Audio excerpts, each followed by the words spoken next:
Mga master, okay lang bang? Huwag niyong skip ang mga ads sa aking mga video kung okay lang mga master. Salamat sa solid na suporta po. Yon, what's up mga masters? Nandito na naman tayo sa panibagong araw, panibagong kabanata na naman ang pagsasama-samahan natin ngayon guys.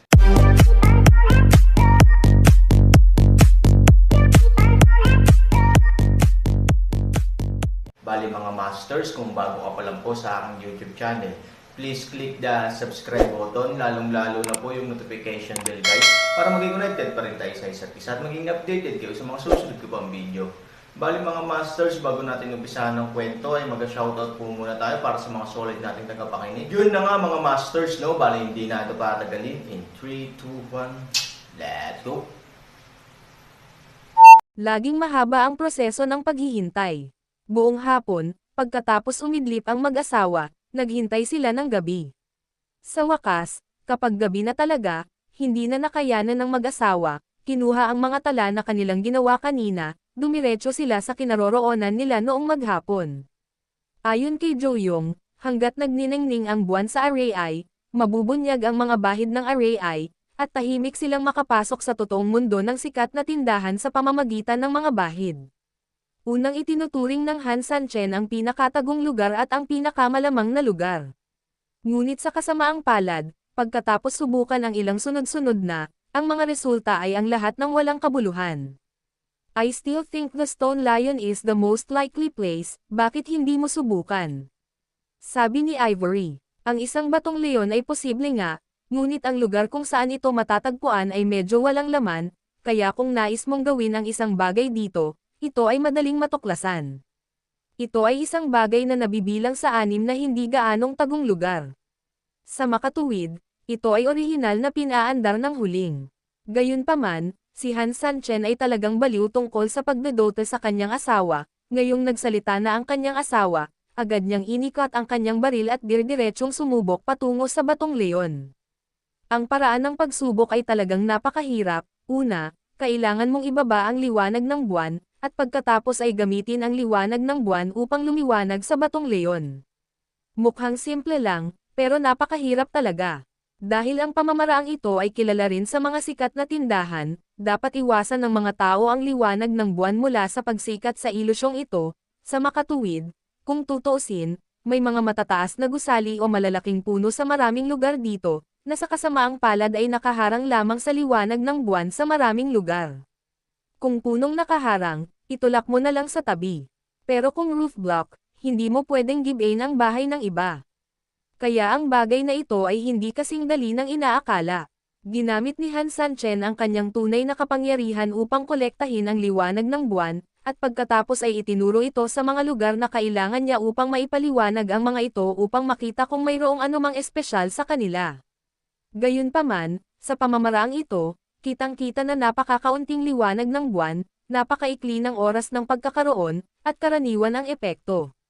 Sa makatuwid, malaki ang posibilidad na ang Han Sanchen ay kailangang sumipsep ng liwanag ng buwan sa loob ng kalahating araw bago ang isang bagay ay ganap na matangay ng liwanag ng buwan sa totoong kahulugan. Mas malaki ang lugar ng Stone Lion, kaya talagang mas mahirap para sa Han Sanchen. Pagkaraan ng ilang beses na subukan, pawis na pawis si Han Sanchen. Walang paraan, may mataas na pader sa likod nito, halos ganap na nakaharang sa liwanag ng buwan, at sa tabi nito ay isang medyo walang laman, pedestrian street. Sa makatuwid, ang gayong kapaligiran ay nagpilit sa Han Sanchen na gumastos ng mas maraming enerhiya kaysa saan man. Hindi lang dapat sundin, kundi mag-alala kung may biglang dumaan sa bangkita. Gayunpaman, ang mga lalaking umiibig sa kanilang mga asawa ay mukhang hindi malas. Nang si Han Sanchen ay nagbigay ng liwanag ng buwan sa katawan ng batong leon sa ikatlong pagkakataon, tila may malabong mali sa ilalim ng mga paa nito. 3,000. Send all the moonlight to the Stone Lion's feet, parang may natuklasan, sabi ni Ivory. Tumango si Han Sanchen, at mabilis na kumilos para mas mahuli ang liwanag ng buwan sa kalangitan, pagkatapos, nagkaroon ng pagsabog ng liwanag patungo sa mga paa ng batong leon. Sa pagkakataong ito, na may espesyal na liwanag ng buwan, ang mga kakaibang bagay sa ilalim ng batong leon ay nahayag sa kanilang. 2. Ang nasa ilalim ng batong leon ay hindi ang halijing gawa sa orihinal na bato, kundi isang pasukan sa kuweba. Napakaliit ng butas, sapat lang para makapasok at makalabas ang kuneho. Ito kaya ang pasukan sa kanilang tunay na lugar? Tanong ni Ivory na nakakunot ang noo. Kahit na ang pasukan ng kuweba ay napakaliit, lahat ng iba ay ganap na naaayon sa sinabi ni Joyong. Sa makatuwid, ang maliit na butas sa iyong harapan ay talagang napakalamang na maging pasukan sa tinatawag na tunay na lugar. Kung ito ay totoo o hindi, ito ay dumating at tapos na, mayroon bang anumang dahilan upang hindi pumasok at subukan ito?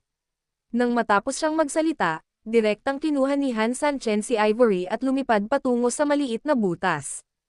Isang flash ng puting liwanag ang kumislap, at silang dalawa ay opisyal na lumipad sa yungib, pero sa labas ng kuweba, parang walang nangyari, ang batong leon ay mabilis na bumalik sa orihinal nitong anyo.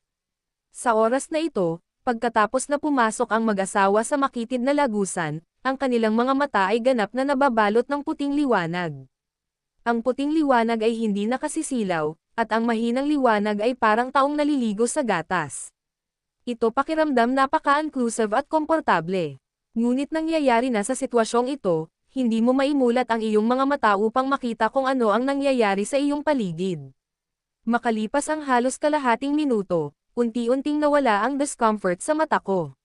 Nagmulat ng mata ang dalawa, at nang makita nila ito, nagulat sila sa isa't isa. Ang eksena sa harapan ko ay wala sa ibang lugar, kundi ang eksena ng Su Family Villa sa lupa. Bumalik na ba tayo sa lupa? Hindi napigilan ni Ivory na umungol sa gulat. Bagamat imposible lang ito, totoo talaga ang eksenang nasa harapan ko at hindi mukhang bagay sa pantasya. Ito ay kasing totoo nito. Sa makatuwid, kahit si Ivory ay hindi napigil ang mapasigaw sa gulat sa oras na ito.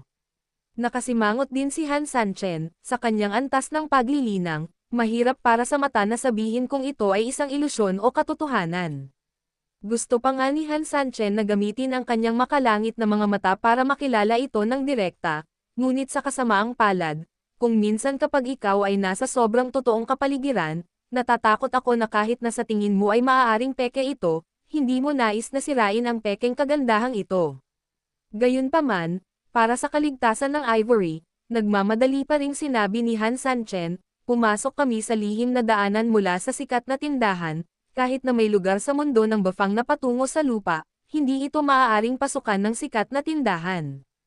Tumanggaw si Ivory. Ito ay totoo. Bukod dito, ang mag-asawa ay umalis sa lupa para sa kung sino ang nakakaalam kung ilang taon, bumalik man sila sa lupa. Ang Su Family Villa sa harapan nila ay hindi na mananatiling katulad ng dati. Wala man lang kahit katiting na alikabok sa kwartong ito. Walang paraan na ito ang tunay na pananaw sa lupa.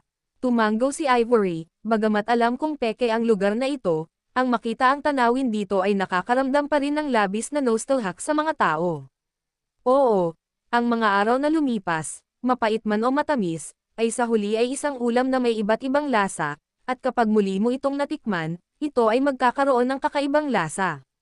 Marahan na ngumiti si Han Sanchen, tahimik ang iyong isip at makinig sa iyong puso. Pagkahulog na ng mga salita, pumikit si Han Sanchen.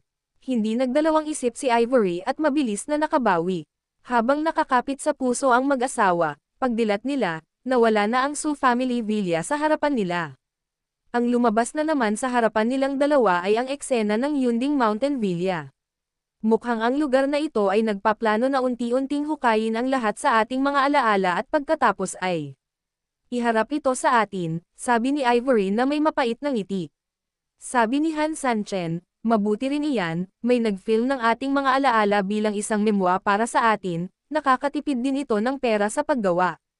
Sabi ni Ivory, oo, para makagawa ng pelikula, kailangan mong magbayad para sa photography, at kailangan mo ring magbayad para sa post-production editing at production, wala sa mga ito ang mura, mapapanood natin ito ng libre ngayon. Ang pagpapanatiling magandang ugali ay talagang ang pinakamahusay na paraan upang masira ang deadlock sa mundo ng pantasya. Si Han Sanchen ay isang veterano sa larangang ito, kaya natural na alam niya kung paano ito haharapin. Nag-aalala lang siya na may hindi inaasahang mangyari sa Ivory sa panahon ng prosesong ito, kaya mula sa simula hanggang sa katapusan, gumamit si Han Sanchen ng isang paraan ng paggabay upang maliwanagan si Su Yingxiao at panatilihing masaya ang mood ni Ivory. Sa pagkakataong ito, hindi niya mararamdaman ang kahit kay-titing na pag-aalala tungkol sa ilusyon dito. Hindi rin ako makakaramdam ng kahit kay-titing na takot dahil sa ilusyon. Hanggat ito ay tapos na, hindi magkakaroon ng masyadong maraming nakakagambalang mga pag-iisip, at natural, ang psikolohikal na pinsala na dulot ng ilusyon ay mababawasan. Hindi nagtagal, iminulat ng mag-asawa ang kanilang mga mata sa pangatlong pagkakataon, at sa ikaapat na pagkakataon. Makalipas ang kalahating oras, matapos imulat ang kanilang mga mata ng hindi mabilang na beses, ang mga ilusyon sa kanilang harapan ay nagsimulang maging hindi totoo, habang sila ay nagiging hindi totoo. Alam din ni Han Sanchen at Ivor Rib na ang ilusyon ay malapit ng gumuho, ganap na tapos na. Ito ay kung saan siya ay nagpipigil sa kanyang huling malaking hakbang upang bigyan ang mga tao ng pinakamalaking epekto.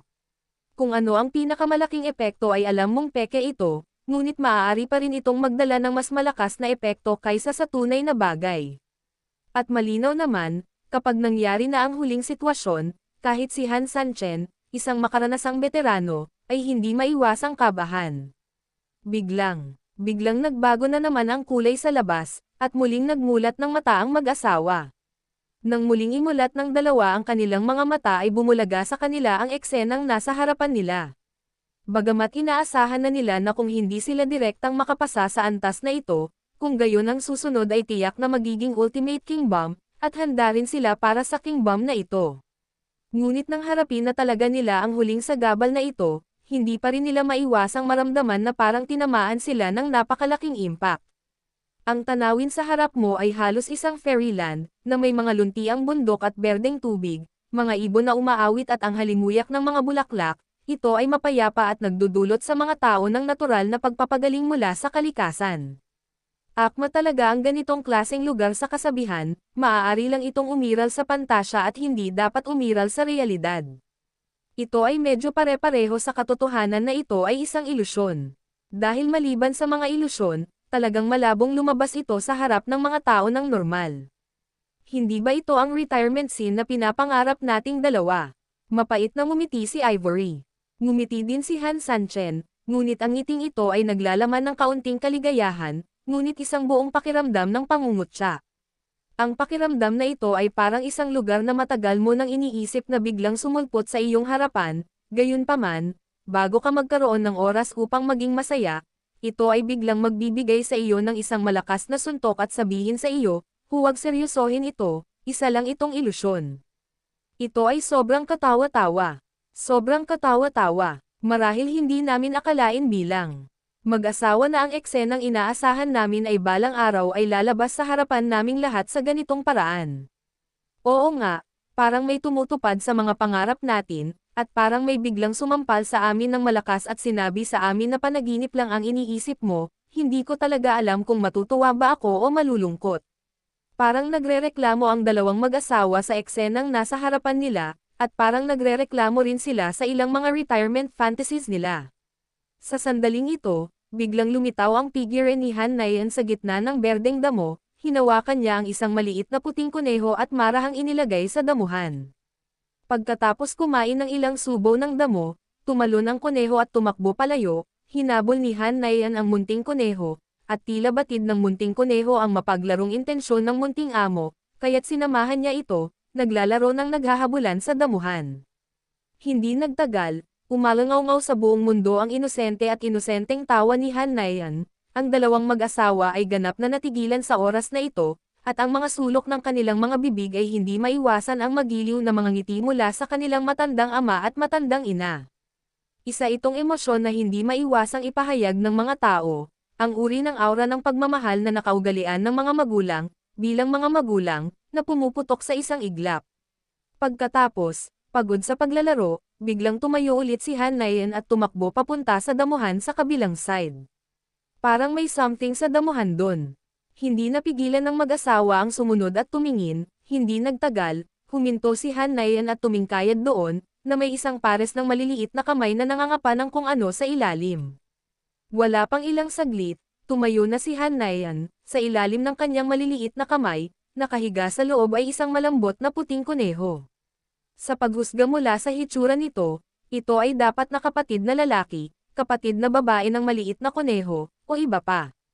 Boom! Saglit lang kumilos ang maliit na puting kuneho, at pagkatapos, bigla itong tumalon mula sa kamay ni Hanayan ng pilyo. Hindi rin nagalit si Hanayan, matapos ipakita ang ngiti ng isang bata, tumayo ito at muling hinabol ang maliit na puting kuneho. Sa ilalim ng maliwanag na sikat ng araw, ang ngiti ni Hanayan ay lalong nagmukhang inosente. At tahimik na lumipas ang oras sa ilalim ng kanyang patuloy na paglalaro at pagmamasid ng mag-asawa.